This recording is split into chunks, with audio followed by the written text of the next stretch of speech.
Ciao a tutti e benvenuti in questo nuovo video. Oggi vediamo insieme come realizzare la borsa in raffia che avete intravisto nelle slide. Prima di passare all'occorrente e al vero e proprio tutorial vi invito a iscrivervi al canale qualora non lo aveste ancora fatto, ad attivare la campanella per non perdere nessuno dei miei video ed anche a lasciarmi un like. Vi invito inoltre, come sempre, a seguirmi su Instagram, mi trovate come Sayubi Handmade Lab, vi lascio il link in descrizione. Oggi andiamo a casa 3 sfere, ho infatti acquistato la raffia Swan Round nella variante naturale e l'ho abbinata ad una scocca in juta 20x20x11. Lavorerò questo progetto con un uncinetto numero 6 e serviranno naturalmente poi ago e filo per andare ad incorporare la lavorazione alla scocca. Naturalmente forbici, ago da lana ed anche marcapunti i nostri alleati e possiamo ora iniziare con il tutorial. Veniamo ai nostri calcoli. Io ho scelto una piccola borsina in juta che misura 20 cm il lato lungo, quindi 20 e 20, ed ha 11 cm di spessore. Quello che dobbiamo fare adesso è calcolare un perimetro della nostra borsa. Dunque, abbiamo detto 20 cm per 2 fa 40 e 11 cm per 2 che fa 22. 40 più 22 fa 62. Pertanto abbiamo un perimetro di 62 cm. 62 cm quindi sarà la lunghezza del pannello che andremo a realizzare. Per quello che riguarda l'altezza, la mia borsina, vedete che è quadrata, ha un'altezza quindi di 20 cm, ma questa è una misura che prenderemo in considerazione dopo. Ovviamente voi dovete andare a trovare il perimetro della vostra borsina e strutturare una catenella iniziale che sia multiplo di 3 e che arrivi alla lunghezza del nostro perimetro, nel mio caso 62 cm. Vi mostro la procedura su campione. Nel progetto originale io ho strutturato una catenella iniziale di 51 maglie, che è un multiplo di 3. Io in questo caso vado a strutturare invece una catenella un po' più piccola per spiegarvi il procedimento e quindi il punto. Ho realizzato una catenella di 18 maglie, multiplo appunto di 3. La metto sul dritto e vado a chiuderla in cerchio nella prima maglia eseguita con una maglia bassissima. In questo modo. Ora che ho il mio cerchio, mi alzo con 4 catenelle, 1, 2, 3 e 4. Vado a marcare la terza delle 4 catenelle che ho realizzato.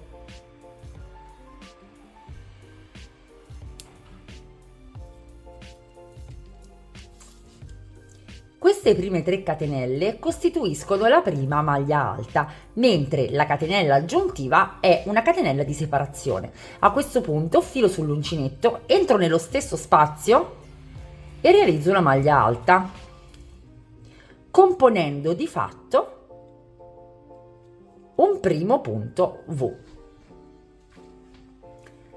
A questo punto con il filo sull'uncinetto salto la maglia sottostante, la maglia di base successiva. Entro in quella immediatamente successiva con una maglia alta, questa volta direttamente, una catenella, filo sull'uncinetto, entro nello stesso spazio e realizzo un'altra maglia alta, quindi un altro punto V. Questo è il punto con il quale andremo a strutturare tutto il nostro pannello che, come vedete, ha già preso la forma di un cilindro. Filo sull'uncinetto, salto la catenella di base sottostante, entro in quella successiva e ripeto il mio punto V con una maglia alta, una catenella ed una maglia alta. Replico questa sequenza per tutto il mio primo giro. Arrivata alla conclusione del mio primo giro, vado a chiudermi con una maglia bassissima esattamente dove ho messo il marker. Entro e chiudo in questo modo. Avvio il secondo giro tolgo il marker e mi porto con una maglia bassissima al centro, quindi nello spazio catenella che mi trovo successivo. Ecco qui. Ora mi alzo con 3 catenelle, 1, 2 e 3. Aggiungo una quarta catenella esattamente come ho fatto all'inizio e torno a marcare la mia terza. Quindi il marker sulla terza catenella mi occorre per delineare il punto esatto in cui andare a chiudere il giro corrente una volta terminato. Ora prendo il filo sull'uncinetto, entro nello stesso spazio catenelle e realizzo la mia maglia alta che mi fa completare il punto V. Eccolo qui. Filo sull'uncinetto e da questo giro per tutti i giri entro nello spazio catenella di ogni punto V con un punto V. Quindi maglia alta, catenella, filo sull'uncinetto, entro nello stesso punto e maglia alta. Filo sull'uncinetto, mi sposto nel V successivo, vedete? Eccolo qua. Entro nello spazio e realizzo un ulteriore V, quindi maglia alta, catenella e maglia alta.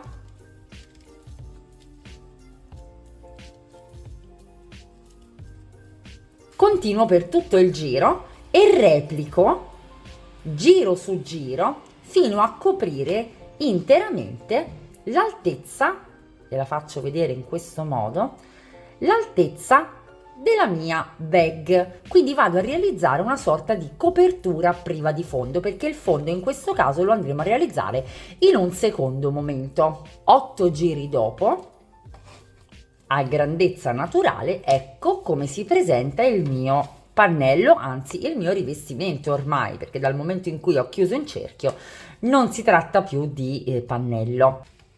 Questa copertura andrà apposta all'esterno della nostra borsa in diuta in questo modo. Ovviamente adesso non è fissata, non è cucita, quindi vedrete una situazione un po' grossolana. Vi voglio far vedere però che l'altezza coincide ed io ho concluso con una bordatura, vedete, di punto basso. Quindi una volta terminato l'8º giro nel mio caso ho realizzato un giro di bordatura di maglia bassa che poi mi aiuta, vedete, anche a dare una sorta di rifinitura. La realizzazione del fondo è piuttosto semplice, non andrò a strutturare un punto V come abbiamo visto per il corpo della borsa, ma andrò a realizzare delle righe di andata e ritorno a mezza maglia alta fino a comporre un fondo adatto a rivestire appunto il fondo della mia bag. Nel mio caso, come detto all'inizio, abbiamo 20 cm per 11 e questa sarà appunto la misura che dovremo rispettare. Pertanto, con il filo e l'uncinetto andiamo a realizzare tante catenelle quante ce ne occorrono per arrivare a 20 cm. Io ho realizzato 19 catenelle che corrispondono ai miei 20 cm. A queste 19 catenelle ne aggiungo 2 e con il filo sull'uncinetto entro nella terza dallo stesso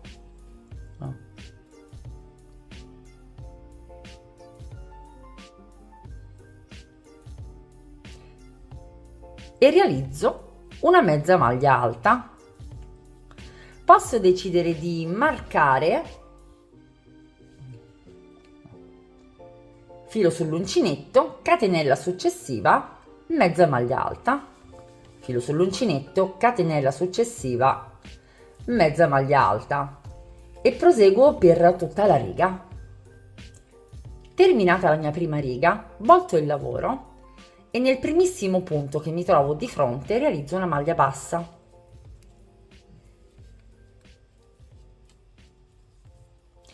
A questo punto entro nella seconda costina dall'uncinetto, ripesco il filo, passo dalla stessa costina iniziale e chiudo a maglia bassa. Questo è il mio metodo che sostituisce le 2 catenelle per alzarmi. Ovviamente, trovandovi voi più comode nell'altro modo, potrete tranquillamente realizzare le 2 catenelle. Proseguo con un'altra riga di mezze maglie alte.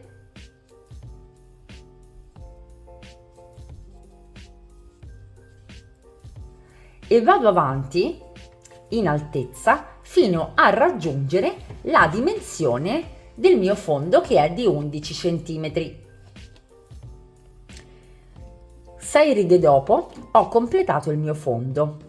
Ho rifinito con un giro di maglia bassa anche questo fondo, per trovarmi poi comoda per incorporare il fondo stesso al corpo borsa. Ho semplicemente lavorato punto su punto le maglie come si presentavano. Nel lato corto sono andata ad interpretazione senza tirare il filo, e ad ogni angolo ho semplicemente fatto una catenella per passare poi al punto successivo. Una volta trovatici tutti i nostri pezzi in mano, possiamo procedere all'assemblaggio. Un'altra cosa importante sarà lavorare dal rovescio il pezzo che compone appunto il nostro corpo borsa, quindi lo andiamo a rivoltare in questo modo, e ora che lo abbiamo sul rovescio, mettiamo sul rovescio anche il nostro fondo, ci inseriamo in uno dei punti del nostro fondo e in uno dei punti del nostro corpo borsa. Ricordatevi di prendere il corpo borsa dalla parte delle catenelle inizialmente lavorate, quindi la bordatura a punto basso andrà lasciata libera. Incorporiamo il nostro filo,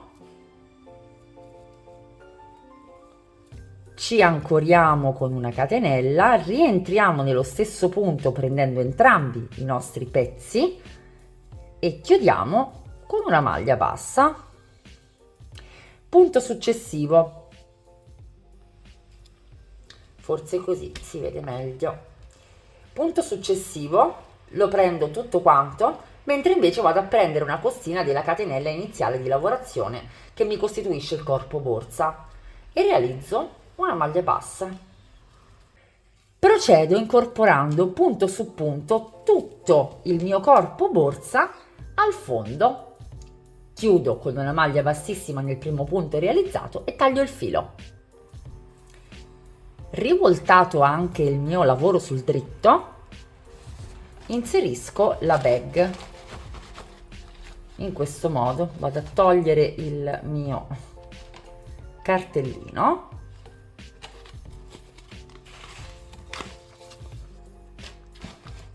e mi munisco di ago, filo e pinze per tenere ferma la mia scocca alla lavorazione. Ho fissato semplicemente con delle pinze, vedete, la mia scocca alla lavorazione. A questo punto prendo ago e filo ed inizio ad unire le 2 parti. Mi inserisco trasversalmente col mio ago nella scocca della borsa, in modo da non far trapassare il filo dal lato opposto. Vedete, qui non si vede assolutamente nulla. Lascio una codina e vado ad intervenire sulla mia rafia prendendo una porzione di lavorazione sempre trasversalmente, in modo da non rovinare il mio motivo. Proseguo in questo modo per tutto il perimetro della mia borsa, prendendo sempre trasversalmente una parte della scocca e poi andando a replicare con il filato di lavorazione.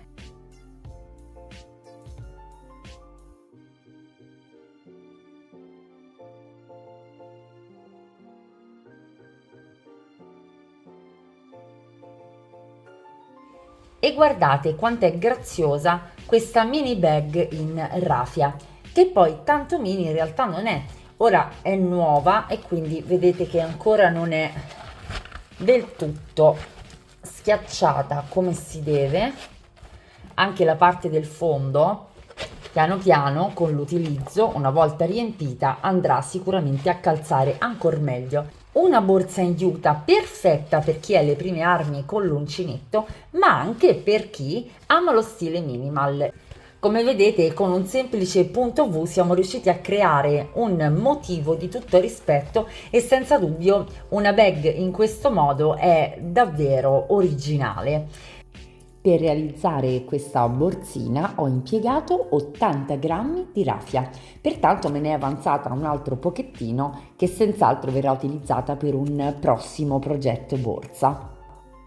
Io spero che questo tutorial vi sia piaciuto e vi invito a iscrivervi al canale qualora non lo aveste ancora fatto, ad attivare la campanella per non perdere nessuno dei miei video ed anche a lasciarmi un like. Vi invito inoltre come sempre a seguirmi su Instagram, mi trovate come Sayubi Handmade Lab, vi lascio il link in descrizione e nel primo commento utile. Se vi va di supportare il canale o di offrirvi un caffè, vi invito a cliccare nell'icona qui in basso a forma di cuore con scritto grazie per mettere con una donazione in evidenza il vostro commento. Vi invito come sempre a seguirmi su Instagram, mi trovate come Sayubi Handmade Lab, vi lascio il link in descrizione e nel primo commento utile. Vi auguro una fantastica settimana e vi do appuntamento come sempre lunedì prossimo con un nuovo tutorial.